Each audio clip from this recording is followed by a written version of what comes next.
the season. Yeah. It does seem like they are getting themselves together, being able to take down some of the big dogs, as we did see in our Saturday Showdown yesterday. So a little bit of a rough run for Nongshim coming up. They're going to have to really make sure they look clean up against Hanjin here today for our first game of the series. But here we go into draft, and let's see whether this is going to be tidy as well, because I have to say, I had some words for the drafting yesterday, and I'm very much hoping that we don't have any more weird experiments where we leave up things like Karma and Rumble together and all sorts of strange stuff like that. Poor Quantum, man. They did him dirty. Yeah, it's a little bit of it's a rough scenario, and sometimes you do need to take risks, but they're not the risks that you should be taking. Nongshim do end up banning the Karma themselves here with first pick. And Rumble is banned as well. Man, it's that easy. Yeah. Now we just need to see a Pantheon ban. Varus is also gone. Yep. And then all right, we're down for some clean League of Legends here. You know, I'm ready for some Rise picks. Okay, I'm ready for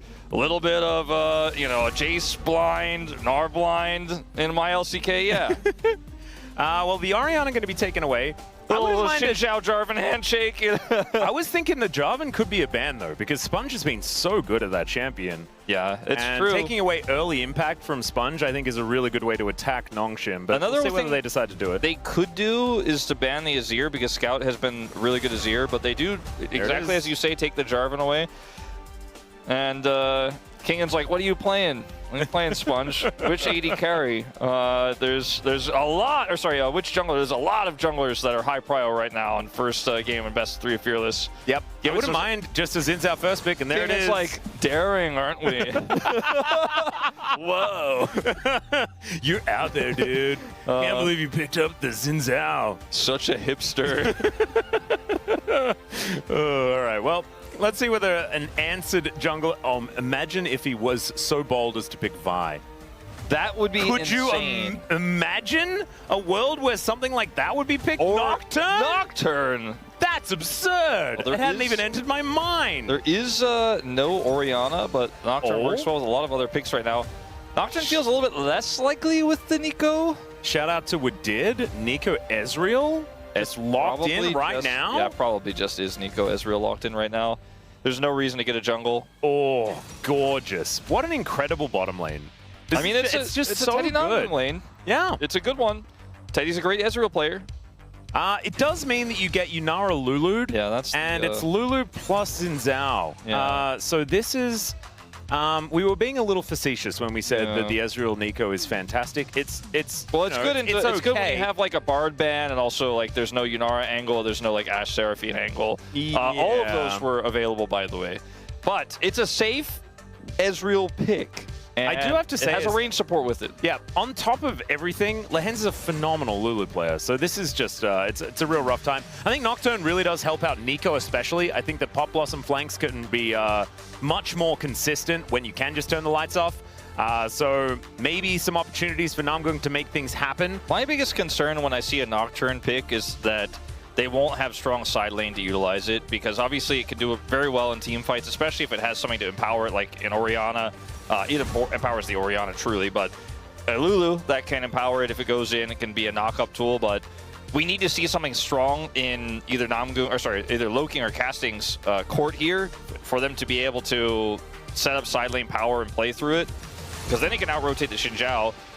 The Rise is taken away, so that's one of those strong side lane picks. The Azir is also gone, banned by Hanjin and Brionne themselves, so I also just don't necessarily trust either of these solo laners to be strong in a side lane, even if they have a strong pick, but we'll see what they do end up getting here. I like what you're saying, though, about turning the lights off, making it harder to counterplay the Nico. Yep. I also wouldn't mind Hanjin and Brionne just saying, I don't really want to teamfight into this composition. Let's play a TF draft or something weird like that. Yeah, I would love that, because that's also quite simple to play. Yeah. You know, to play well macro-wise, I think, is a little bit trickier, but I think Bro actually has it in them. I think they do macro quite well, especially this season. Yep. And when you're staring down the barrel of a Xin Zhao Lulu, which just really is already a pretty phenomenal team-fighting core with Taeun on the Yunara that he has really liked over the last few weeks, I think that, yeah, just steering clear of the 5v5 sounds like a decent idea. K'Sante going to be taken away, though, and that might mean that we're looking at, what are we looking at the top lane if they're banning K'Sante? Jace angle potentially here for Hanjin. Aurora was the next one on the list here in terms of mid lane. Aurora Nocturne, pretty strong. We could see something like a Galio here for Scout, or just fight fire with fire. You know, why not? Yeah, it's a decent way to do it as well. He got pretty owned by a LeBlanc. It was Closer's LeBlanc earlier this season, but it was a different matchup. There's the Jace I was alluding to. And I feel like this kind of plays into Hanjin Brion's hands, right? They've already got the Nocturne. Playing through a Yorick side lane actually sounds like a decent win condition, and now you've got a pretty good lane to put it in as well. I don't really feel like this Nongshim draft rounded out well for me. I would have liked to have a little bit of a stronger front line and maybe more of a neutralizing pick. Obviously Yasuo was the choice. I'm Those so shock silly. blasts for you. It's the same theory. I mean, we all know that Yasuo is going to sit in the side lane, but he doesn't have a Maiden. And if you don't want to be Maidenless, you have to pick Yorick. That is just how it goes. I didn't like the Nocturne at first. Oh, no! Still fine, though. I mean, it's good in the matchup, it's but it means they're opting into team fights, and I don't know whether you want to do that. It's kind of what I wanted for this draft for Hanjin before I saw the Nocturne pick. A little bit less interested in it now, but had they gone for the Yorick, I would have loved Hanjin's draft way more because they have side lane power. With both of their solo lane champions, they have the Nocturne to back it up. They have scaling with Teddy here on this Ezreal. It's one of his best picks. And there's no front line for Nongshim Red Force. So would have felt like the Scion just kind of allows you to play team fights the way you want. The Nocturne allows you to play team fights the way you want. Now you can play through the Scion a little bit, play a little bit slower, but it opens up a lot of flank angles for Scout. And I also think LeBlanc is very specifically good into Nico, because if a Nico is trying to flank and Scout finds her, she dies. Yeah. Nice flank. Oh, you're going to solo ult me and then die because you can't do anything else. I outpace you, I out-rotate you, and it's really difficult for the Nico to set up fights, especially from behind. Well, let's see what they are going to be able to do here. I think the Scion is a good matchup into the Jace. We're not going to debate that one. Just feel like the Yorick might have been, like you say, a little bit of a better pick into the draft. That being said, I mean, I was talking about it like the team fighting core of Xin, Yunara, Lulu, and then with some more team fighting alongside it, Jason LeBlanc isn't that necessarily. So maybe the team fights could go Hanjin's way if they play it out right, but we'll have to wait and see as we get onto the Rift for Game 1.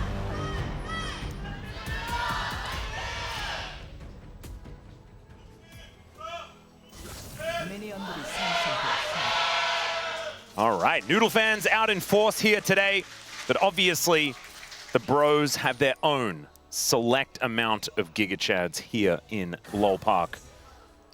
Isn't it pretty interesting when you look at these comps? Like, on one hand, Nongshim have 3 damage threats. They have the LeBlanc, they have the Yunara, which does a lot of consistent damage, and then, more bursts in the Jace. Yeah. And then Bro have Ezreal, which is not going to be hitting any tanks here, can actually really do quite a bit of burst himself into the squishy composition here of Nongshim.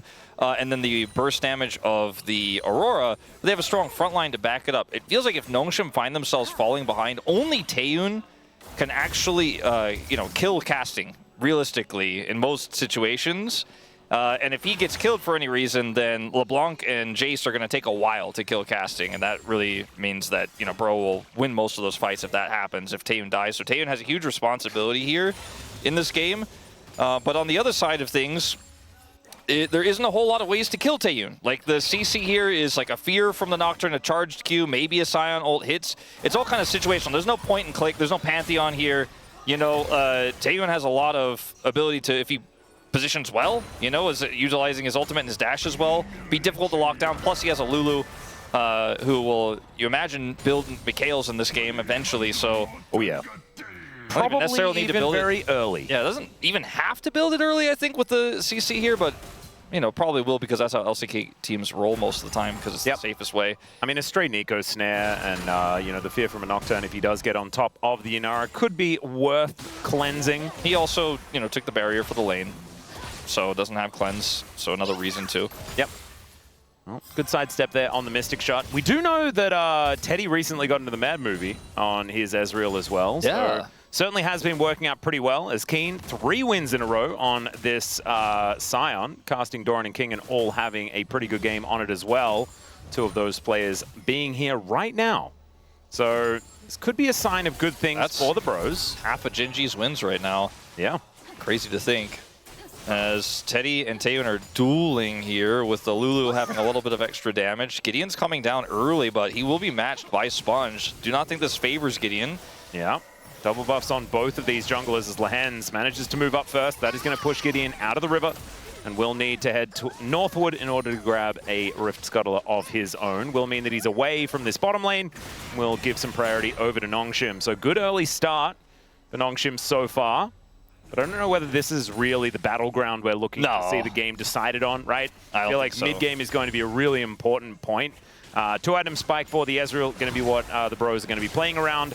And then getting themselves to a point where they can actually compete for damage is going to be really important against, you know, more damage coming out of Nongshim towards the top side of the map, as well as this LeBlanc. If Scout's able to get things done early, could be really problematic here for the bros.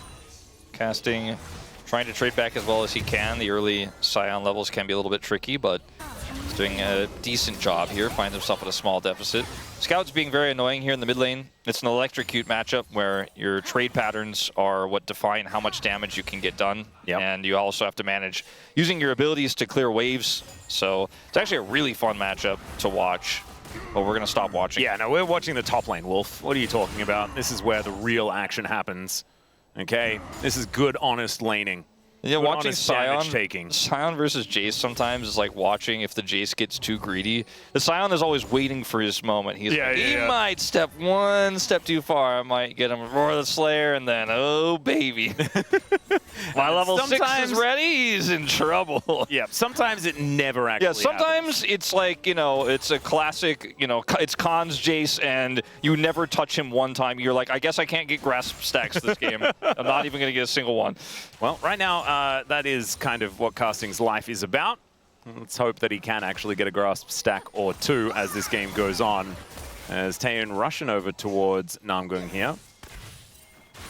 Not too much actually happening, though, as far as the bottom side. Feeling a very Bro and Brew-esque right now. Looks like Scout got a very aggressive trade with level 6 and denied a bunch of farm from Loki, who didn't have teleport, just looking at the minimap there. So now he gets the free back here and is up 7 CS, picks up a nice gold lead there. Kind of happened off camera, but you can see Scout's ult is on cooldown, so looks like he made an aggressive play there with a slight experience lead. Small moves like that can be how you end up generating a pretty nice early game lead here in the mid lane. Indeed. Now charging up that Mimic once again. Of course, you can just kind of spam it. But Loki, now with level 6 of his own, we'll see whether he does go between the worlds. And I think the important thing is Gideon, level 5 right now, looking for an angle towards Scout as Loki wants to get enough damage down, but Dustbringer not even going to connect. They see Sponge on this ward. He's not going to start off the... Oh, he actually is going to start off the Dragon right now. Yeah, with the back off of Gideon, and I think they saw... It's hard to say, but I think they saw he was going topside. They had that ward in his bottom side jungle and knew the angle he took, so I think they know he's pathing top. So feel good about doing this. Kingen should be aware of this, though, as Loki gets... Yeah, great chain. So Loki taking a fair bit of damage How is Kingen not aware if they start Dragon that Gideon is up here? Oh, there's the unstoppable onslaught. Kingen does have to go southward, flashes over the wall. And Gideon not going to follow. They'll just accept the flash and move on with their lives. That is going to be the Dragon secured by Nongshim, though, as a result. Next one going to be a Cloud. And Orcs not working today, so let's hope that he's at home paying attention so we don't get any more of these pesky Chemtech souls that we've been getting quite a lot of this week.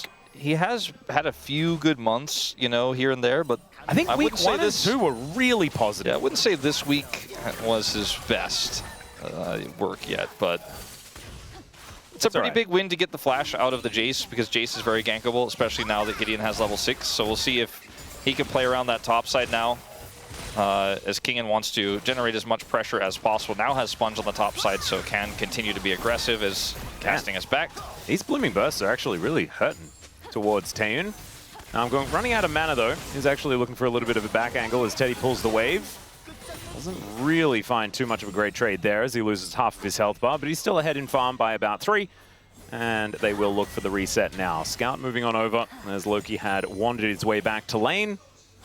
And so everything's sort of quiet on Summoner's Rift right now. We do have Nongshim with a slight gold lead as well as that Dragon, so you could say that technically they're in the lead.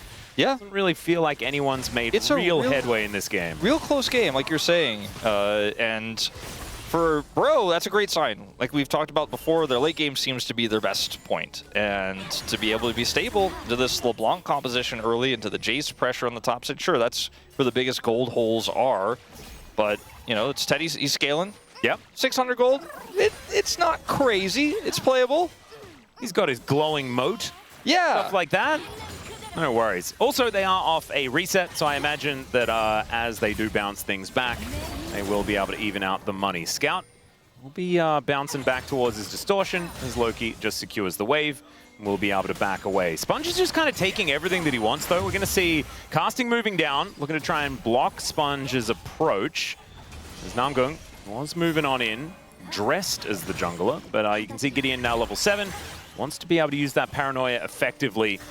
I wonder what his window is going to be. Yeah, he really hasn't been able to find one just yet, and obviously doesn't have a kill. Oh, it's Jace. Well, I mean, it's the best one. He doesn't have flash, but he is just going to do these grubs, and he wants to get, obviously, Ultimate Hunter online if he can. Yeah. But it's Gideon, so grubs take priority for now. Gotta get the Gideon grub. But eventually, maybe there is an angle up there. Kingan's actually going to back with TP. If he TPs back in at the worst possible time, maybe there's an angle there, but I don't think we are going to see that commitment to the dive with the Scion and ult in hand. I say it, he's being indecisive. However, yeah, they're going to look for the angle here as he does zone away the Jace with his ultimate, and that is first blood going over to the Bros. Gideon collects it, and that is Ultimate Hunter stack, and also a great start here for Hanjin. Yeah, I guess the delayed gank is the scariest. Although I don't know if Kingan really could have done much there.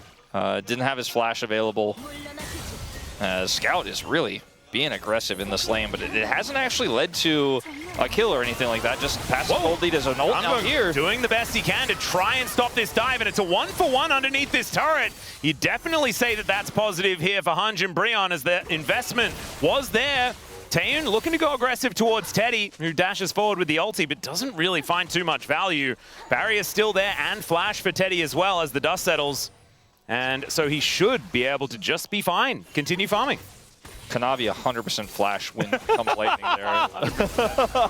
As Polymorph goes in first, it's actually a massive ultimate here from Namgung. Unreal, actually. Despite getting hit there initially, that was pretty incredible from him, saving the day and trading the kill back. Teddy picks up the kill on the side of Bro, but on the side of Nongshim, you know, it ends up going over the Xin Zhao. So again, an even bigger win for Bro. I'd say good value. 200 gold is now their advantage, but the big one is the fact that Teddy gets a bit of extra money.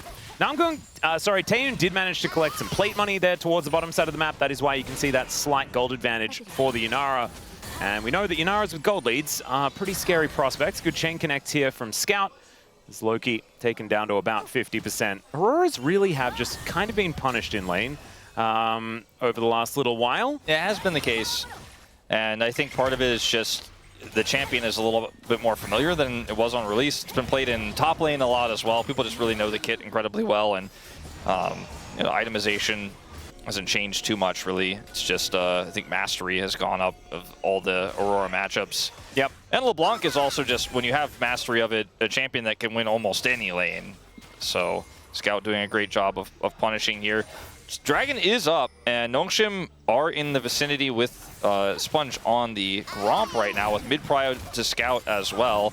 Obviously, top lane is just casting going into the enemy base, but he does have TP, so there could be a late contest because they don't have vision of him right now. They need to commit quickly, though, if they're going to start this one up. Otherwise, Kingan's going to show up. He's got his Ghost Blade.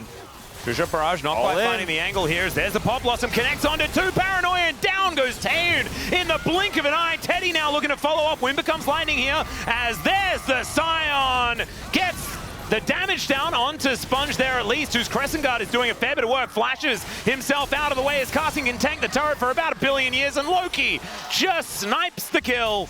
And actually, no, it's Teddy that picks it up in the end. So the Bros 4-1 now with a brilliant dive. Yeah, that was that's the kind of play that makes me a believer. I'll be honest with you, Atlas. That was a big mistake from Taeyoon, because Taeyoon, he sees the true shot come out and he's like, oh, that's my angle. I'm all in. There's a Nico right there. Yeah. Got flash. There's a Nocturne. You're just gonna instantly die.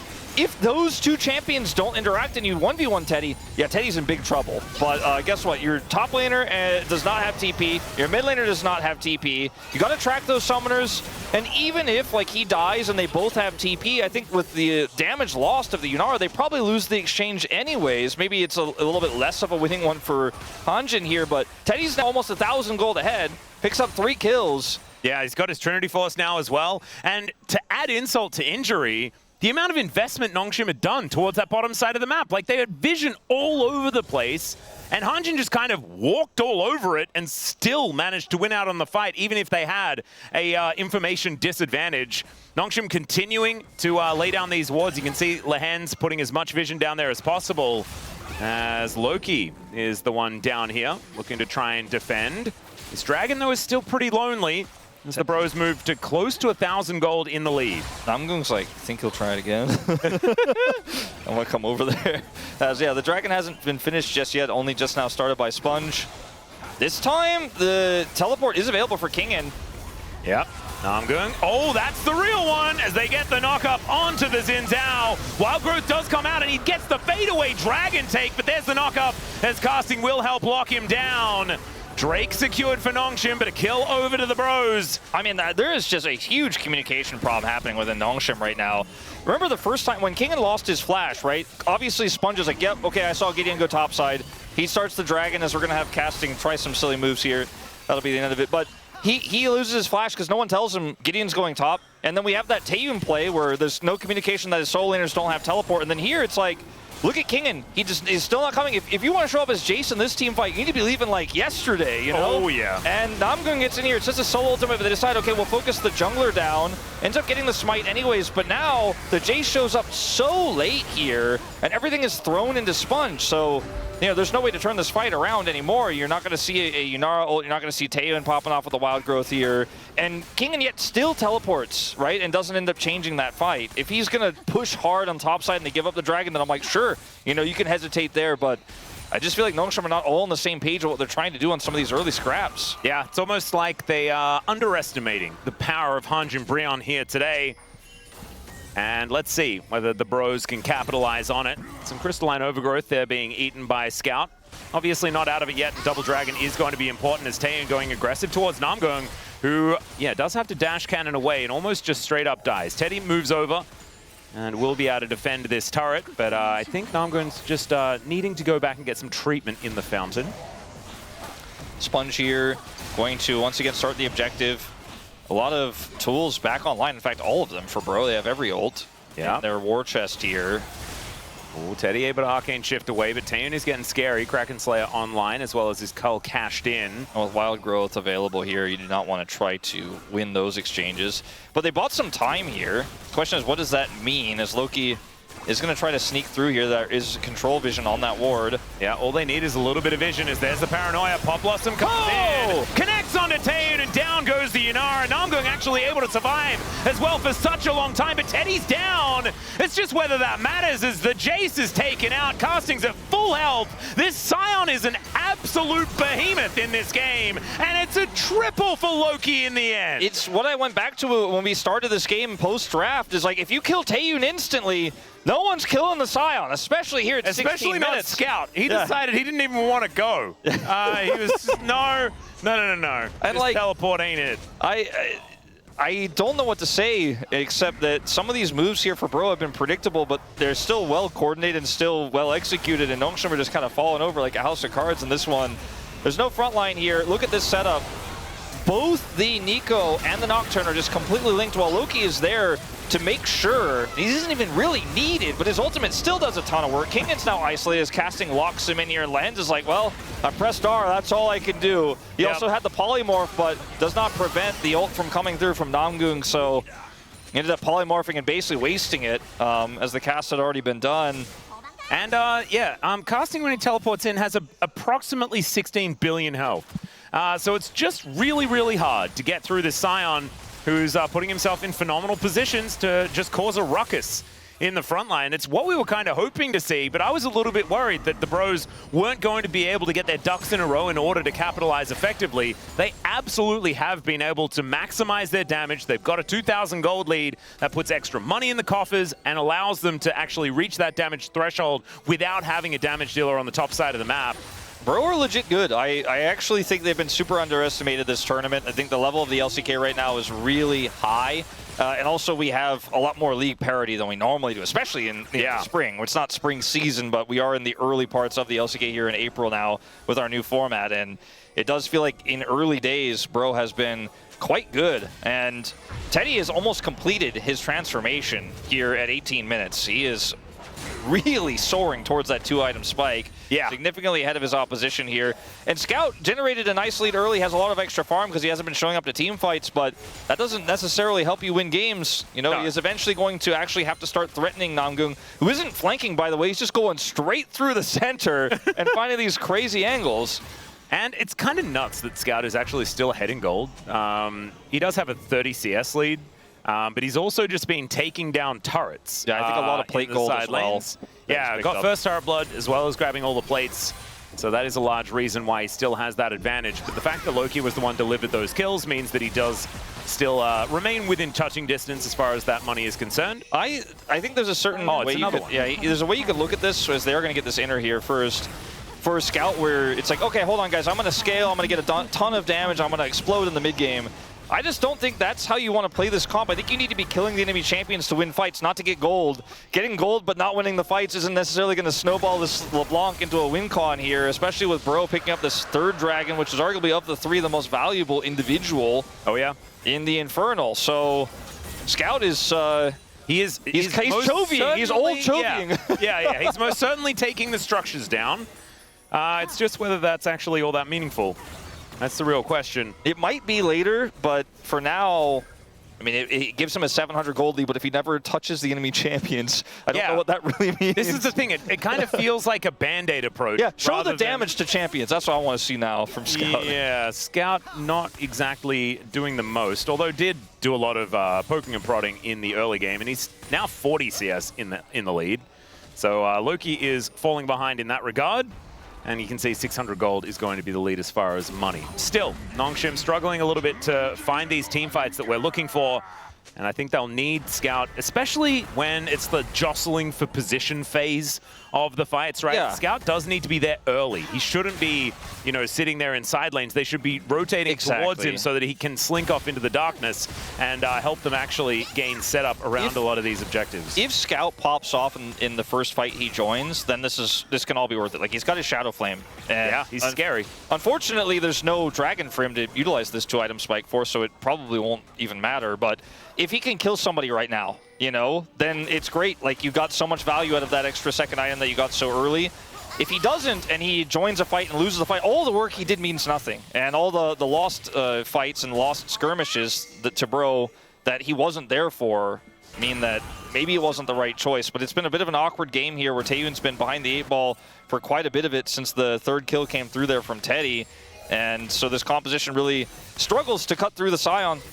Eventually, though, you know, if Taeyun positions well, gets his third item, the Scion won't last that long, especially with the itemization here. I'm going looking for a little bit of an angle towards Scout, as Loki is going to find his old lane opponent once again here in this top lane. There's only a couple of plates remaining in that top lane outer turret, but I don't think Anjum Brian are going to be able to get there, as Scout does have pretty good wave clear now that these first couple of items have been put together. 2 items in for the Scion as well, and I think the Bros probably want to start a fight, and that's why we're getting this teleport in from casting. Paranoia goes down as there's the Wild Growth. Dash out here from Taeyun to keep himself alive. And Sponge is now the one that they're going to turn their attention to. Pop Blossom is going to connect, and it clips Lehens as well, who has to flash away. The Bros get the jungler, and that is what they're looking for. But this time, Scout has decided that he wants to teleport in. Taeyun going to be avoiding the Q out of casting, who doesn't have his ulti anymore, but they only just barely take his shield down. Yeah. What the heck is that? Yeah, Taeyun's alive, and they can't hurt him.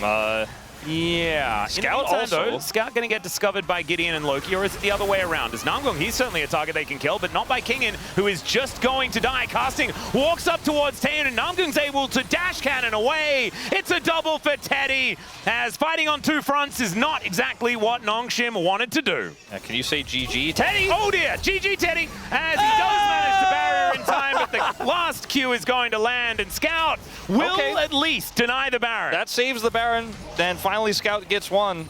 But had he not done that, okay, look at the mini-map. Okay, look at where Scout is while all this is happening. Look at all the wards he could TP to, by the way. Just saying, a lot of wards he could TP to, could be TPing right now, could be coming in on a flank angle behind Teddy right now, could still be coming, could still be going, could still be flanking Teddy. And now he's like, you know what, I'm going to flank my team. I had to finish the wave, yep, and I'm here. They're still there, right? Don't worry, I'm like 900 gold ahead because I've been on the side. I'm going to use my money. This is the kind of stuff I'm talking about here with Nongshim on the map. And then on this flank angle, he cannot actually even really get access to Loki. He ends up losing out here. And they see Lehens, and immediately the bros are like, well, it's 2v3, let's kill them. Yeah, and Teddy just starts going in on the Kingin, and then Taeyeon gets pushed back here. And Scout, you know, he didn't really have an angle there. Unfortunately, it's just 1v2, and by the time Lehens gets there, the fight is lost. But you got to be, if you see that flank, yes, run away with your champions in the mid lane, but use your teleport, you know? Flank, you could have gotten behind Teddy there, and that would have been a game-changing angle. It's still, he got that kill on the Teddy in the end and denied the Baron. Damn, that is a lot of healing and shielding. Yeah, he is. For the Lulu. He's really pressing the buttons. He wishes it was Chemtech Soul. Indeed. I mean, I don't know. I do want to be critical in Nongshim, but I think first, I need to commend Bro for how they're navigating these fights, as the Unstoppable Onslaught is going to connect onto Sponge. He takes a lot of damage. This time there is a LeBlanc on the flank angle, as in goes Loki. Does get a lot of damage down, and there goes the bottom lane in the blink of an eye. Sponge continuing to try and fight this one, but he goes headfirst into a Mystic shot, and the Bros are just going to carry that forward towards taking this second dragon. I think they are poised to take this first game. Oh, that was close. Yeah. Dragon does get smote here by Gideon. Turret will go down in the interim, but Bro are in such a good spot in this game. They are just team fighting so well. And it's because they keep team fighting in 5v4s or 5v3s. But they are the ones orchestrating it as well. We do have to give them credit for that. I know. I think they're just like, it doesn't seem like they are showing up, so I guess we'll kill them. Yeah. Like, again, here, Jace is not here. And so they're like, all right, let's go in, try to break through the center. Jungle gets caught first. The follow-up here from the Nocturne ult. By the way, Nocturne ult's so patient. This is the Nocturne Aurora combo we've talked about so much. You pointed out in the draft. So incredibly oppressive. Jace still didn't come, by the way. Like, yeah, I figured he wouldn't come. He's I mean, it's so hard. When Paranoia is used, you don't know where you want to be, right? Unless you're, like, hyper-coordinated. It's just that Nongshim maybe can't predict that Bro are going to pull the trigger, because in the past, that's kind of been a thing Bro's had an aversion to. But you know, Nongshim have often been really late to respond. Like you said, once the fight's really going and the Nocturne is ulting, then Kingin's like, well, I don't know if I can really, it's too late for me. But that's kind of been the story for so many of these either not teleporting side laners or the ones who teleport in too late. It's just, and I feel like this not arriving. Yeah, I feel like this is what Nongshim's sort of game plan was from the start, was to, like, let's play for sides, let's just try to disengage when we can. The problem is they're sort of half doing it, and half just kind of dying it's cool where they stand. Because, like, you do need to give ground if that's what your play is going to be. It's cool if Taeyeon doesn't have any deaths, you know, and you're playing that way, and you're like, oh, he'll do a little bit of consistent damage later on. Our side laners are super far ahead. It'll be fine. Taeyeon's 1-4 because they keep engaging on him and finding him. Because there isn't any peel, there isn't any front line, and the side laners are not protecting him. Land is doing a great job. I think that's maybe what the observers were trying to show earlier. They're like, he's shielding. And he's wild growthing. He's doing a lot, but it's not enough. Well, Namgung going to be able to clear out this control vision towards the back of the Baron. Scout at least has a very cool hat now, which is going to mean that he'll be very scary. Scout almost feels like he's got his items in like a in like a collector's cabinet, you know? He doesn't really use them, but he's like, you know, I have a first edition Death Cap. Yeah, I'll never take it out of its sleeve. Yeah, he's talking about like how good it is whilst just using like a beginner deck in the game. You know, it's like, no, but these cards aren't worth anything, so I'm happy to use these. I'm more of a collector. I'm actually kind of a side lane. I like to kill I'm a minion killer, not a champion killer. That's what I do. I'm more of a PvE player, as it turns out. I mean, I relate to that, Wolf. That's precisely me. Yeah, when the coach said stay in the side lane in the draft, I took that to heart. Well, I wonder whether that was what Dandy's advice was, because it does seem to be what at least Kingen and Scout have been trying to accomplish. 1-3-1 means you're never 5, right? Never 5. Yeah. The thing is, like, LeBlanc can do some things. I know. I like the LeBlanc pick into the Nico. I think it actually works here. You get past the Scion, right? You get on top of the Ezreal. It can do the things. And it sort of you can play this composition out a little bit like a poke comp, right? With well, by a little bit, I mean a lot of it, because LeBlanc is basically a poke gem. Like, you distort forwards, then you're in range to press your buttons. You distort back, that disengages, and you're absolutely fine. Keep rocking Ludens as many times as you can. Yeah. All right, there's an unstoppable onslaught making its way towards the mid lane. True Shot Barrage is going to connect onto Taeun as Casting gets into position.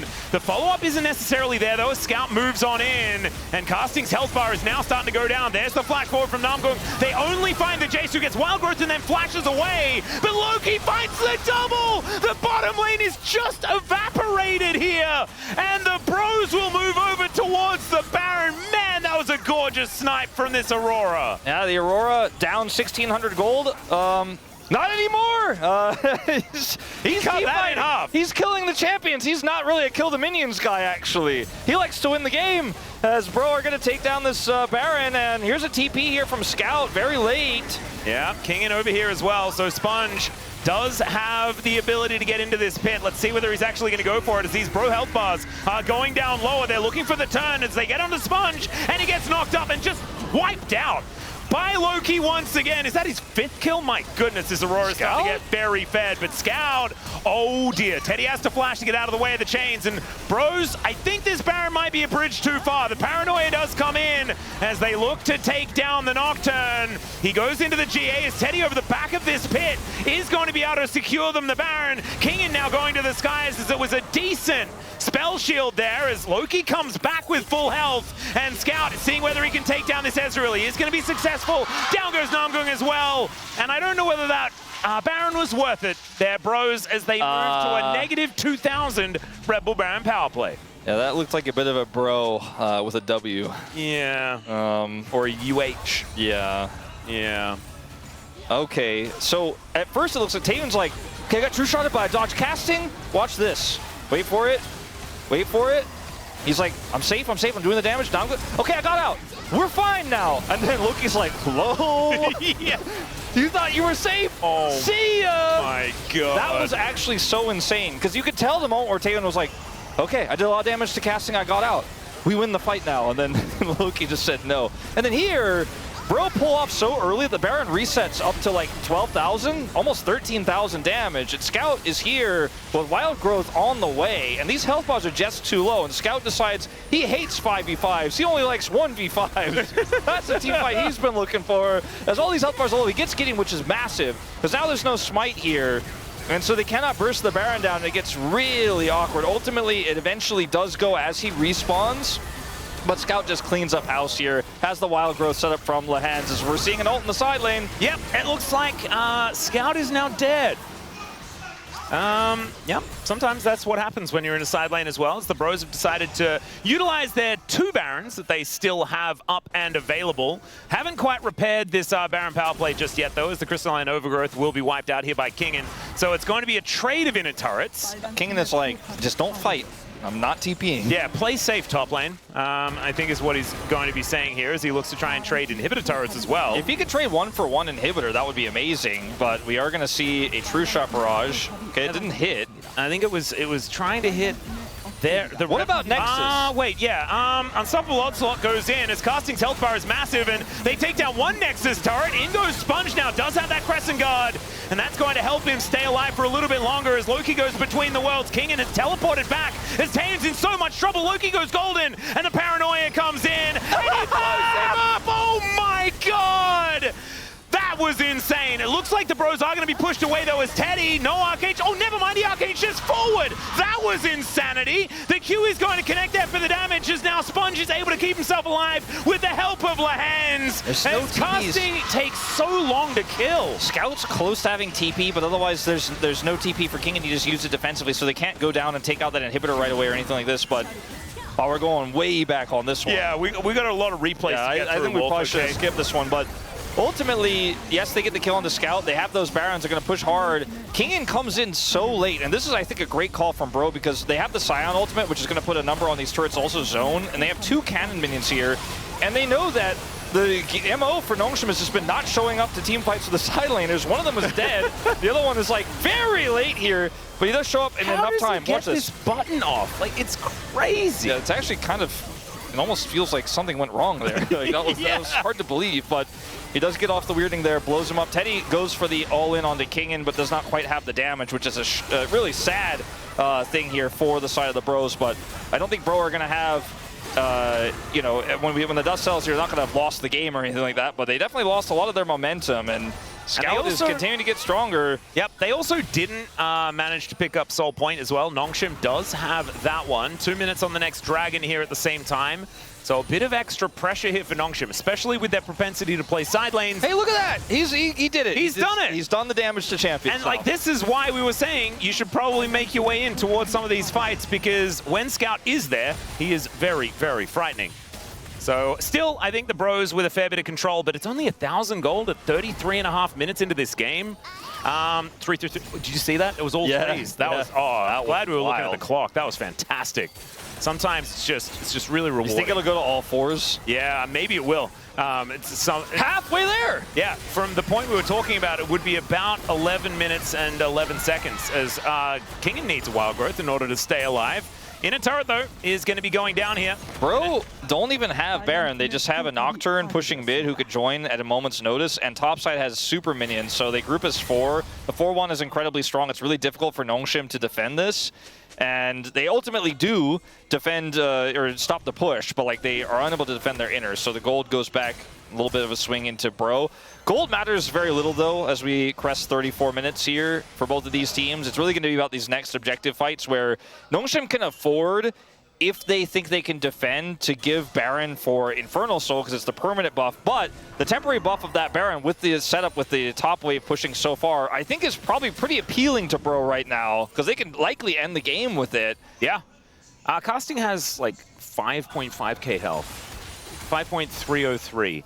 That is a large amount of health. Yes. Looking for item number 4 coming up pretty soon as well, and he's halfway towards level 20. He's also identified that Scout is the problem with his build. Yes, indeed. Certainly prioritizing a bit of magic resist, but does still have a massive amount of armor. Like, yeah, he's got a great build. Yeah, he took care of Taeyun first, and then he's like, hang on a second, we might need some MR. And does manage to put that together as well. Some Shock Blasts actually being thrown down now as Nongshim, we said this is where a lot of the power in their composition lies.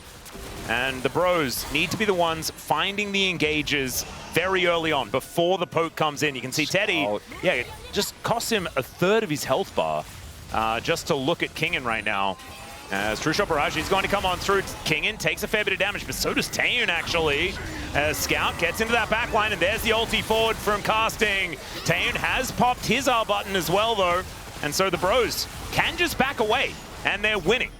Yeah, Taeyun needs to be careful about Loki again, by the way. I've seen this movie before. And now they need to try and fight for this dragon without the Yunara ultimate, which could be a whole lot more dangerous. Ooh, big poke. That was a great shot from Kingin. Yeah, able to find that one as Namgung looking for the angle. There's the Flash Pop Blossom. Connects onto the bottom lane, and they're down before Lahans could even press Wild Growth. That's the secure on the dragon as well. Kingin the next to fall as he's down to the GA is Sponge in the dragon pit, just trying to sneak away because they want to kill Kingin first. And I think that may have been the death nail here for Nongshim as the Bros teleport into the base. Casting with half of his health bar as shield. What does he have? 10,000 2,000 health right now? Yeah, it's it's pretty bonkers. Yeah, that is really silly. Sponge is very dead. Teddy able to put him down to his GA. Scout has his ult in 5 seconds. Let's see if he can make a miracle happen. I don't think so. I don't know. I think it's going to take him To stay in the fountain. It's going to take him about 40 seconds to even kill casting. It'd be absurd. Okay, the pros able to take game number 1. Initially then got 2 more there and ended up with 3 kills and got his Triforce. That was, you could see it in the gold graph, like that was the moment where it's like, uh-oh, I don't think it's kind of a problem. And then Kingen and Scout were just insistent upon not joining team fights, which in some regards makes sense because you're not going to cut through that Scion health bar that much, but maybe you could flank Teddy, maybe you get something done there. 살짝 위. 오케이. 유나라 노공. 용 들어가자. 야, 유나라 공 빼고 하자. 유나라 공 빼고. 레블라 일단. 이번 미드 지르는 건데? 나 꼴 수 있어. 유나라 보자. 누구인데? 야, 이 글 쓰는 건 뭐야 이거? 볼게. 나 공대. 봐도 돼. 나이 빠졌어. 야, 우리가 유리해. 얘네가 급한 거야. 천천히 해. 야, 탑을 보면서 얘들아. 유나라 노공이야. 야, 이번엔 끝게 니코 가봐. 하나 문신. 이번엔 풀금 되나? 갈게. 가자. 까볼게. 봐봐. 자. 잠깐. 이제 지켜. 여기.